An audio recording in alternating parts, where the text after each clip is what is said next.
Weather update here on Morning Live. Now, earlier here on the program, we were supposed to speak to Father Smangali Somkacha on from Moral Regeneration Movement, of course, talking about the spate of rape, killing, and all the bad things that are happening in South Africa. But we had some technical problems. We couldn't take the discussion further with him. But because the Imbizo starts today, we are hoping to maybe to chat to him on Monday to hear what the recommendations were from the Imbizo and all the important details that came out of that Imbizo. Now, still focusing on the Youth Month, we're talking to two young people who bring an interesting aspect on this matter.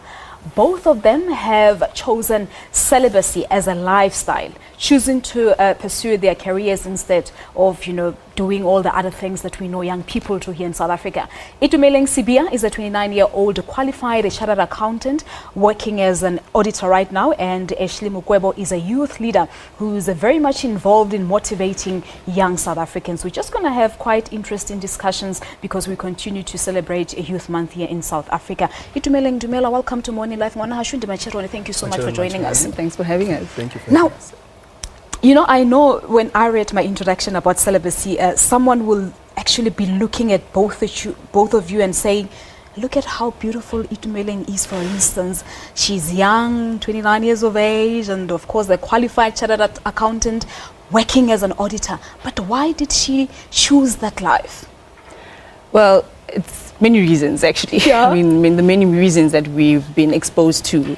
But mostly, I believe that sex is meant to be enjoyed between two people in a committed, faithful relationship.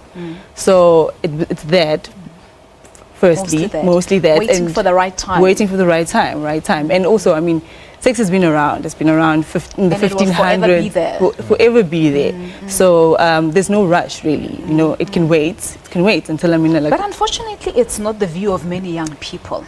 Yeah, let's take, for example, the pregnancy stats for children who are in school. We had an interview on Morning Live earlier this week where you get primary school children aged 12 pregnant. So that's the problem that's facing our country. Yeah, that's very true.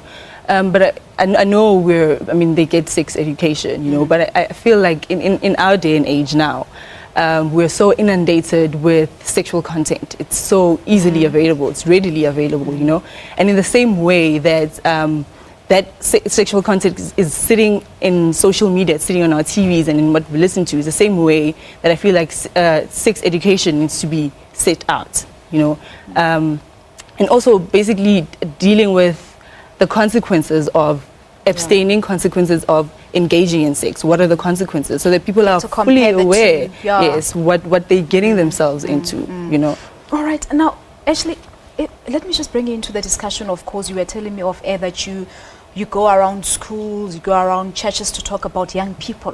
What is the feeling that you get from your interactions with them? Yeah, from my interaction with the young people, I also get the sense that most of the time it's peer pressure. Yeah. They're engaging in, let's say, sex as young people because of their friends. Maybe their friends are actually saying, hey, look at what is happening with social media. Yeah. Things that we see on social media. People are taking up on things that they should not be. You get like nude challenges. Someone puts up her picture not wearing anything, and it's a challenge. Challenges other people to do the same.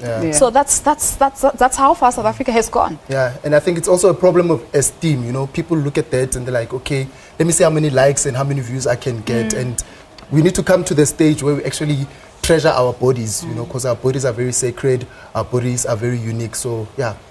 All right, so we're trying to be relevant, if I can use that word. Yeah, but your take on social media, what we're seeing, there's a video that was doing the rounds of a young girl from the Free State who was sexually assaulted, and the most worrying part, you get older people who are sharing the same video. Yes, I think we've become a bit not in touch with this whole issue and how, like I was talking about the consequences, what the consequences are. We've become out of touch because we're so inundated with it.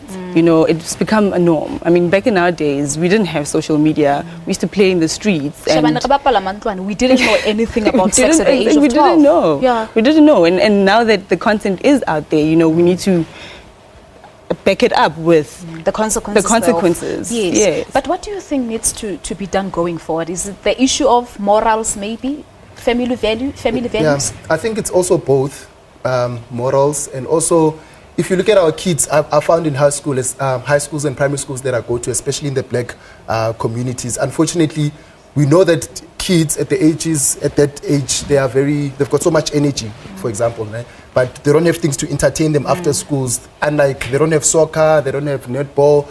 After school, they just have each other to look at, I guess, And so we need to actually plead with the government. Let's keep these young people busy with things that are actually going to build them up. Let's teach them about career. Let's engage the community and actually help the young people to do something constructive with their time. Because if they're not doing anything with their time, then that's when idling they minds. Yeah, we know what idling minds do. Mm. But when don't you get pressure, Nje, from your peers that, oh, do me, why this decision? Why wait for someone that might not even arrive?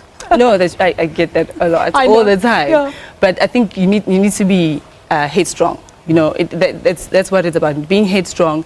And for me, the battle of sexual purity is first one in the mind. So making sure that I'm aware of what I'm watching. So because you actually become what you watch, you become what you listen to. Also, if you know what you want. If you know, and especially if you know what you want. So just being aware of that. Interesting discussion, guys. Thank you so much for coming to us, and all the best going forward. Thank you very much. Thank you very much. Well, there you have it. Some young people chatting to us this morning. Itumeleng is a 29-year-old qualified chartered accountant working as an auditor, and of course talking to us about her decisions not to engage in any sexual acts until the right guy comes her way. We are also talking to Ashley Mukwebo, who is a youth leader involved in motivating young South Africans, basically saying that there are lots of idling minds within the black communities, hence you find that they go this route of engaging in things that they should not be doing. Let us take a break here on Morning Live. There's still so much more to come. Stay tuned.